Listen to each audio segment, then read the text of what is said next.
Hello বন্ধুরা, কেমন আছেন? আশা করি সবাই ভালো আছেন। বন্ধুরা, রেস্তারা মালিককে মার ধরে অভিযুক্ত এবার বিধায়ক সোহম, এরকম একটা বড় আপডেট আমাদের সামনে আসছে। অবশ্য এই বিষয়ে বিস্তারিত আলোচনা করবো। তার আগে আপনি যদি এই চ্যানেল নতুন থাকেন, অবশ্যই চ্যানেলটিকে সাবস্ক্রাইব করে আমাদের পাশে থাকুন এরকম নিত্য নতুন রাজনৈতিক আপডেটগুলিকে সবার আগে পাওয়ার জন্য। বন্ধুরা, অভিষেককে গালি দেওয়ায় মেরেছি দাবি অভিনেতার। গন্ডগোলের সূত্রপাত শুক্রবার সন্ধ্যাবেলা ওই রেস্তোরাঁর একটি ফ্লোরে শুটিং চলছিল সোহমের। সেই সময় শুটিং ইউনিটের গাড়ি রাখা নিয়ে সোহমের নিরাপত্তা রক্ষীদের সঙ্গে বচসা শুরু হয় আনিসুলের। নিউটনের একটি রেস্তোরাঁর মালিককে মারধর করা অভিযোগ উঠল অভিনেতা তথা চণ্ডীপুরের তৃণমূল বিধায়ক সোহম চক্রবর্তীর বিরুদ্ধে। অভিযোগ, ওই রেস্তোরাঁর মালিককে চর ঘুষি লাথি মেরেছেন অভিনেতা। দেওয়া হয়েছে রেস্তোরাঁ বন্ধ করার হুমকিও। অভিনেতা বিধায়কের বিরুদ্ধে গুন্ডাগিরি করার অভিযোগও তুলেও সরব হয়েছেন ওই রেস্তোরাঁর মালিক আসুম আলম।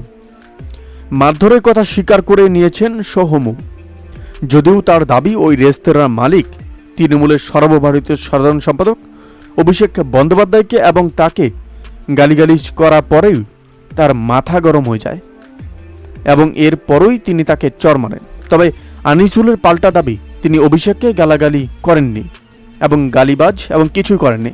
অভিষেকের প্রতি শ্রদ্ধা রয়েছে তার। সোম নিজের দোষ ঢাকতে অভিষেকের নাম ব্যবহার করছে বলেও জানিয়েছে আনিসুল।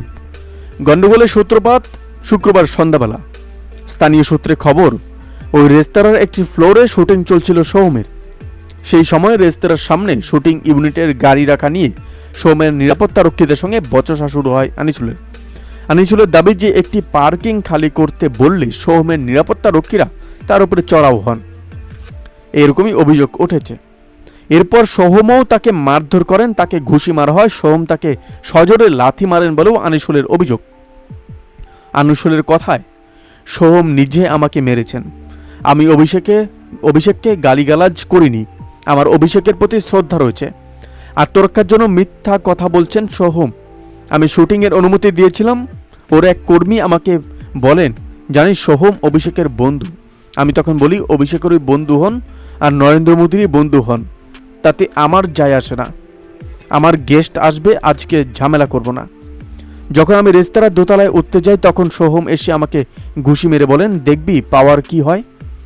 তারপর আমাকে লাথি মারেন, আমার কলার চেপে ধরা হয়। একজন অভিনেতা এবং বিধায়কের ন্যূনতম শিক্ষা নেই। আমাকে রেস্তোরাঁ বন্ধ করা হুমকি দিয়েছেন। একজন জনপ্রতিনিধি উন্নয়নমূলক কাজ না করে গুন্ডাগিরি করছেন। অন্যদিকে সোহম বলেন, আমি শুটিং করছিলাম, চিৎকার শুনে ছুটে আসি। আমার একজন নিরাপত্তা রক্ষীকে ধাক্কাধাক্কি করছিলেন। আমি জিজ্ঞাসা করি কি হয়েছে। পুলিশের গায়ে হাত তোলে, আমাকে গালিগালি করে, অভিষেককে গালিগালাজ করে। এটা শুনে মাথা গরম হয়ে যায়। তখন আমি বুঝিয়েছি যে সে কে। আনিসুলকে মারধর করেছেন কি না তা নিয়ে সোহমকে জিজ্ঞাসা করা হলে তিনি আরও বলেন, সে তো করেছি, গালাগালি করবে এবং অভিষেককে নিয়ে গালাগালি করেছে, সেটা মেনে নেওয়া যায় না।